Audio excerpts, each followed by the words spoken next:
Right අපි කතා කරමු බිට්කොයින් මාකට් එකට ඉස්සරහට මොකක්ද වෙන්න පුළුවන් කියන එක. මාකට් එකේ මේන් ඩිරෙක්ෂන් එක කොයි පැත්තේද, කොහේ වගේ තැනකින්ද අපිට බයි කරන්න පුළුවන්, කොයි වගේ තැනින්ද මාකට් එක ආයෙත් රිවර්ස් වෙන්න පුළුවන් කියන එක මේ මාකට් එකේ බයර්ස්ලාගේ සෙලර්ස්ලාගේ හැසිරීම එක්ක සහ ඉස්සරහට එන නිවුස් ගැනත් අපි කතා කරමු. නිවුස් වලින් වෙන්න පුළුවන් ඉම්පැක්ට් එක බිට්කොයින් වලට. මේ හැම දෙයක්ම අපිට සරලව මාකට් එකේ මේන් ඩිරෙක්ෂන් එක සහ කොයි වගේ තැනකින්ද අපිට බයි සෙල් කරන්න පුළුවන් කියන එක අපි කතා කරමු මේ වීඩියෝ එකේ.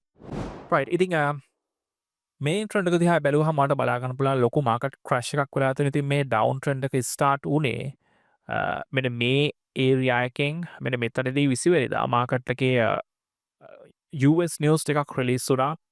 US ගවර්න්මන්ට් ෂට්ඩවුන් එකෙන් පස්සේ ෂට්ඩවුන් එක නිසා රිලීස් කරගන්න බැරි වෙලා තිබ්බ නිවුස් ටිකක් රිලීස් වුණා. NFP එතකොට ජොබ්ලස් ක්ලේම්ස් වගේ නිවුස් ටිකක්. ඉතින් මේක නිසා US ඩොලර් එක ස්ට්‍රෝං වුණා එදා දවසේ. ඉතින් ඒක නිසා ලොකු මාකට් ක්‍රැෂ් එකක් බිට්කොයින් එකේ බලා ගන්න පුළුවන් වුණා. මොකද US ඩොලර් එක ස්ට්‍රෝං වෙච්ච නිසා.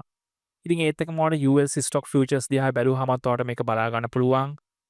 කොච්චර දුරට මාකට් එකේ ඩවුන් මූව් එකක් එදා දවස් ඇවිල්ලා තියෙනවද. ඉතින් US ස්ටොක් ෆියුචර්ස් යන ඒරියා එක අනුව බිට්කොයින්ස් එහා සමානව පොසිටිව් කොරලේෂන් එකක් තියෙනවා.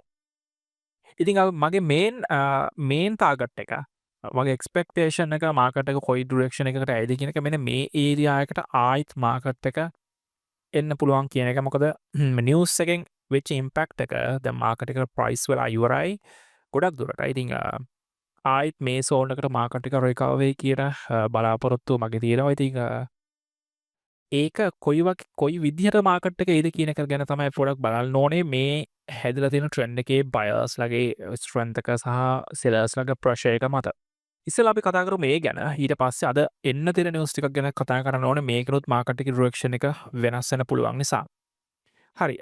එතකොට දැන් මේ තියෙන ට්‍රෙන්ඩ් එක දිහා බැලුවාම අප් ට්‍රෙන්ඩ් එක ස්ටාර්ට් වුණත් මේ වීකෙන්ඩ් එකේ අප් ට්‍රෙන්ඩ් එකේ පොඩි වීක්නස් එකක් තියෙනවා. ඒ කියන්නේ බයර්ස්ලාගේ ප්‍රෙෂර් එකත් පොඩක් මේක ලෝ ටයිම් ෆ්‍රේම්ස් වලට දැම්මොත් 5 minute 15 minutes ටයිම් ෆ්‍රේම් එකකට වගේ අපි දැම්මොත් අපිට බලා ගන්න පුළුවන් පොඩි බයර්ස්ලාගේ වීක්නස් එකක් තියෙනවා. සම්පූර්ණ ට්‍රෙන්ඩ් එකේ අපිට කැන්ඩල්ස්ටික්ස් දිහා බැලුවාම ට්‍රෙන්ඩ් එකේ තියෙන ප්‍රෙෂර් කැන්ඩල්ස් එතකොට ඉන්ඩිසිෂන් කැන්ඩල්ස් දිහා බැලුවාම ඩීප් පුල්බැක් අප් ට්‍රෙන්ඩ් එකක ගතියක් පේනවා. එකකින් අදහස් කරන්නේ ඇත්තටම බයර්ස්ලාගේ ප්‍රෙෂර් එක ටිකක් එන්න අඩු වෙලා තියෙනවා මාකට් එකේ මේ අප් පුල්බැක් එක එනකොට. ඉතින් ඒක නිසාම සඳුදා දවසේ එනකොට අපිට ඩවුන් ට්‍රෙන්ඩ් එකකුත් ඇවිල්ලා තියෙනවා. දැන් මේකෙන් අපිට අදහස් කරගන්න පුළුවන් වෙන්නේ මේකෙන් අපිට කන්ෆර්ම් කරගන්න පුළුවන් වෙන්නේ පොඩ හිමීට මාකට් එක මෙන්න මේ ඒරියා එකට අප් වෙන්න තියෙන chance එක තියෙනවා කියන එක දැනට භාගයක් විතර මාකට් එක රිකවර් වෙලා තියෙනවා. හැබැයි මේක ස්ලෝ එකේ වෙන්නේ ඒකට හේතුව තමයි අප් ට්‍රෙන්ඩ් එකේ ඉන්න බයර්ස්ලා වගේම දැන් මේ වෙලාවේ ඉන්න සෙලර්ස්ලාගේ ස්ට්‍රෙන්ත් එකත් අපිට බලා ගන්න පුළුවන්. ටිකක් වීක් ට්‍රෙන්ඩ් එකක් තියෙනවා. ඉතින් අපිට මාකට් එක රිවර්ස් වෙන්න පුළුවන් ඒරියාස් ටිකක් ගැන අපි චුට්ටක් කතා කරමු. අපිට පොඩක් කී ලෙවල් ඒරියා එකක් බලා ගන්න පුළුවන් මෙන්න මේ සෝන් එකේදී බයර්ස්ලාගේ ලොකු බයර්ස්ලාගේ සහ සෙලර්ස්ලාගේ බයින් ඇන්ඩ් සෙලින් ඇක්ටිවිටි එකක් තියෙන ඒරියා එකක් ටිකක් ලොකු හයි වොලටිලිටි එකක් තියෙන හයි වොලියුම් එකක් තියෙන ඒරියා එකක්. බලාපොරොත්තු වෙන මෙන්න මේ සෝන් එකට මාකට් එක කොයි වෙලාවක හරි ආවොත් මේ ඒරියා එක මාකට් එක රිවර්ස් වෙන්න පුළුවන් සෝන් එකක් ආයිත් අප් ට්‍රෙන්ඩ් එකකට ඒරියා එක. ඉතින් අපිට සමහරවිට ඩේ ට්‍රේඩින් සෙටප් එකක් ගන්න පුළුවන් ඒරියා එකක. එතකොට මේ සෝන් එකට ආවට පස්සේ අපි බලන්න ඕනේ බයර්ස්ලාගේ සෙලර්ස්ලාගේ හැසිරීම. එතකොට ඒ ඒරියා එකට යනාරෝ මේ ඒරියා එකට ආවට පස්සේ බයර්ස්ලාගේ සෙලර්ස්ලාගේ ස්ට්‍රෙන්ත් එක අනුව අපිට පුළුවන් එන්ට්‍රි කන්ෆර්මේෂන් එක කරන්න මේ ඒරියා එකෙන්. මේක තමයි මේන් ඒරියා එක. ඉතින් අපිට ලොකු ගැප් එකක් තියෙනවා මේ අප් ට්‍රෙන්ඩ් එකේ මෙන්න මේ රේන්ජ් එක ඇතුලේ. ඉතින් ට්‍රේඩ් එකකට යනකොට අපි රිස්ක් මැනේජ්මන්ට් ගැන අපිට පොඩක් හිතන්න වෙනවා. අපි කොතනද අපි ස්ටොප් ලොස් දාන්න කියන එක. ඉතින් මම හිතනවා මේ ඒරියා එක ඇතුළට ආවිල්ලා පොඩක් මේ ඇතුලේ මැතුලට ආවට පස්සේ අපිට ට්‍රේඩ් එක ගැන අයිඩියා එකක් ගන්න පුළුවන් වෙයි කියන එක. ඉතින් මම මේ වෙලාවට නම් ફોකස් කරන්නේ අප් ට්‍රෙන්ඩ් එකකට. මිසක් සෙල් ෆියුචර්ස් වලදී මම සෙල් ට්‍රේඩ් එකකට යන්න ඇත්තටම කල්පනා කරන්නේ නැහැ මේ මාකට් එකේ තියෙන ප්‍රයිස් එකත් එක්ක. සෙල් එකකට යනවා මට පොඩක් ඉහළ ප්‍රයිස් එකකට මාකට් එකේ එන්න ඕනේ. හයර් ප්‍රයිස් එකකින් මම සෙල් කරන්න. දැන් තියෙන ලෝවර් ප්‍රයිස් එකක නිසා මම try කරන්නේ තවත් පහළට ආවොත් පහළ ප්‍රයිස් එකකින් buy කරන්න මේ තියෙන සිටුේෂන් එකත් එක්ක. ඉතින් මම හිතනවා අන්තිමට මේ හැදිච්ච ඩවුන් ට්‍රෙන්ඩ් එකෙත් බොහොම වීක් සෙලර්ස්ලා මාකට් එකේ ඉන්නේ.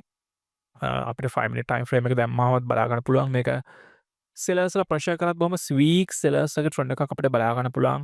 බොහොම වීක් කැන්ඩල්ස් හැදිච්ච ඉන්ඩිසිෂන් කැන්ඩල්ස් හැදිච්ච ට්‍රෙන්ඩ් එකක්. ඉතින් හැබැයි කොහොම වුණත් අපිට ඒක බලා ගන්න පුළුවන් වෙන්නේ නැහැ. පොඩක් ඩීප් අප් පුල් බැක්ස් බලා ගන්න බැරි වෙන නිසා මම හිතනවා මේක වීක් එකේ හරි ස්ලෝ ඩවුන් එකේ මාකට් එක මෙන්න මේ සෝන් එකට එයි කියන එක උඩට රිවර්ස් වෙන කලින්. ඉතින් මේක තමයි අපිට ෂෝට් ටර්ම් බලා ගන්න පුළුවන් වෙන්නේ. මම ලොන්ග් ටර්ම් බලාපොරොත්තු වෙන මෙන්න මේ ඒරියා එකට මාකට් එක එයි කියන එක. ඉතින් නාස්ඩාක් අපි බැලුවොත් US stock futures බැලුවොත් බිට්කොයින් එකට වඩා ටිකක් ස්ට්‍රෝං මාකට් එක අප් වෙලා තියෙනවා. අර නිවස් ස්ටාර්ට් වෙච්ච ට්‍රෙන්ඩ් එකේ ඉඳලා ආයෙත් ඒ සෝන් එකටම මාකට් එක පොඩ රිකවර් වෙලා තියෙනවා. ඉතින් අප් ට්‍රෙන්ඩ් එක ටිකක් ඇග්‍රෙසිව් ස්ට්‍රෝං අප් ට්‍රෙන්ඩ් එකක් ඇවිල්ලා මාකට් එක දැන් හෝල්ට් වෙලා තියෙන්නේ. ඉතින් මම හිතනවා මේ මාකට් හෝල්ට් එකෙන් පස්සේ ආයෙත් මාකට් එක අප් ට්‍රෙන්ඩ් එකක් ස්ටාර්ට් වෙන පටන් ගනී. මේ පැත්තට මේ ට්‍රෙන්ඩ් එකේ තියෙන විදිහට. හැබැයි අත නිවුස් ටිකක් කියන එක ගැනත් මම කියන්නම්. දැන් මේ නිවුස් ටික ආවේ නැත්තම් මේ තියෙන විදිහට වෙන තියෙන දේ තමයි පොඩි අප් ඩවුන් පුල් බැක්ස් ටිකක් ඇවිල්ලා මාකට් රේන්ජ් වල මෙන්න මේ සෝන් එකට ආයෙත් මාකට් එක අප් වෙන එක. එතකොට මේ විදිහට මාකට් එක අප් වුණොත් බිට්කොයින් එක තේ හා සාපේක්ෂව අප් ට්‍රෙන්ඩ් එකකට යනවා. ඉතින් මේ හෝල්ට් එක නිසා මම හිතනවා ආයෙත් පොඩක් පල්ලෙහාට එනකොට මේ ඩවුන් ට්‍රෙන්ඩ් එකෙත් පොඩක් පල්ලෙහාට එනකොට බිට්කොයින් එකත් ඒ හා සාපේක්ෂව මේ සෝන් එකට මාකට් එකේ. අනිත් තියෙන ප්‍රශ්නේ තමයි අද දවස රිලීස් වෙන තියෙන නිවුස් ටිකක් තියෙනවා. ටිකක් ස්ට්‍රෝං නිවුස් ටිකක්. PPI retail sales සහ CB consumer confidence කියන එක.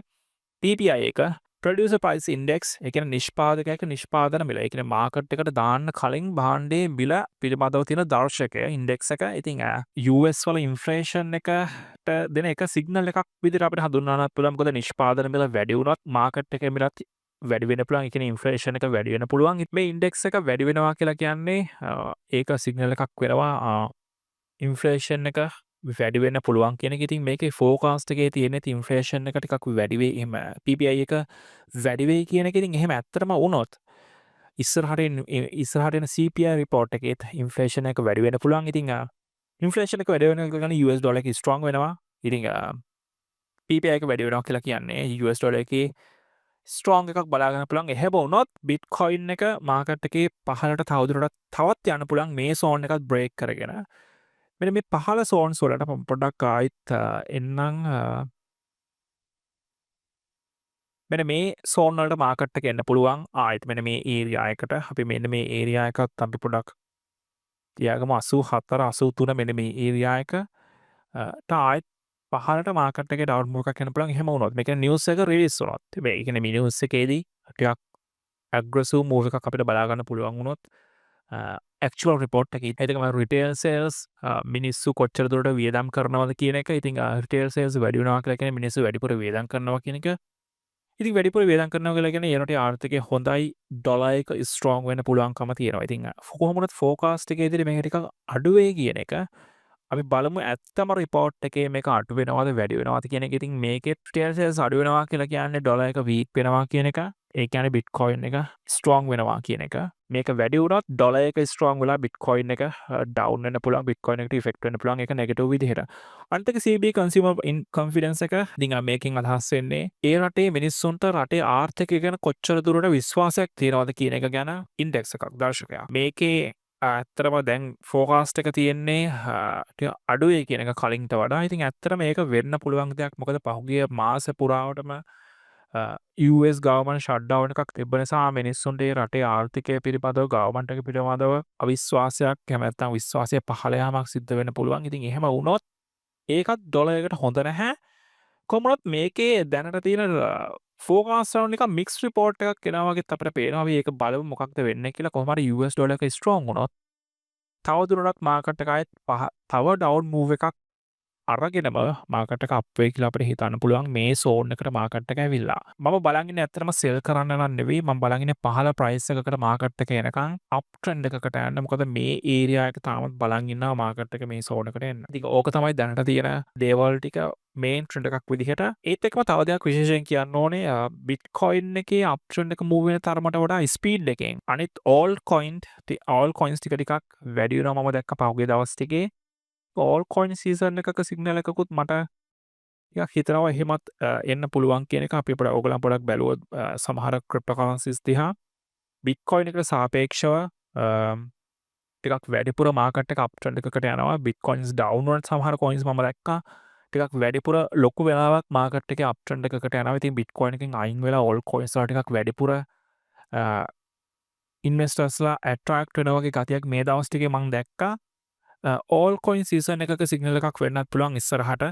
ඉතින් ඒක ඇත්තටම සිද්ධ වෙන්න පුළුවන්. මොකද දැන් බිට්කොයින් එකේ තියෙන ගොඩක් පහළ ප්‍රයිස් එකක. ඉතින් මම විශ්වාස කරනවා බිග් ප්ලේයර්ස් වලට ඕනුනෙත් මේක ටිකක් ලෝවර් ප්‍රයිස් එකකදී බයි කරන්න ඊළඟ ජනවාරි වගේ වෙනකොට බිට්කොයින් එක ආයෙත් ලොකු අප් මූව් එකකට යන්න. ඉතින් එතරම් බිග් ප්ලේයර්ස් වල බයර්ස්ට ඕනේ පහළ ප්‍රයිස් එකක්. ඉතින් මේන් ට්‍රෙන්ඩ් එක දිහා බැලුවහමත් අපිට පේනවා ඩවුන් වුණත් කොච්චර දුරට මේක වීක්ද කියන එක ටිකක් වීක් ඩවුන් ට්‍රෙන්ඩ් එකක් තමයි පල්ලෙහාට ඇවිල්ලා තියෙන්නේ. ආයෙත් මේ සෝන් එකට ආවට පස්සෙත් අපිට තව ඩවුන් මූව් එකක් මෙහෙම බලාගන්න පුළුවන් වෙයි. ওই විදිහට තමයි මාකට් එක යන්න තියෙන chance එක තියෙනවා. අපි බලමු ඉස්සරහට මේ මාකට් එකේ මොකක්ද වෙන්නේ කියන එක අලර්ට් එකේ ඉන්න.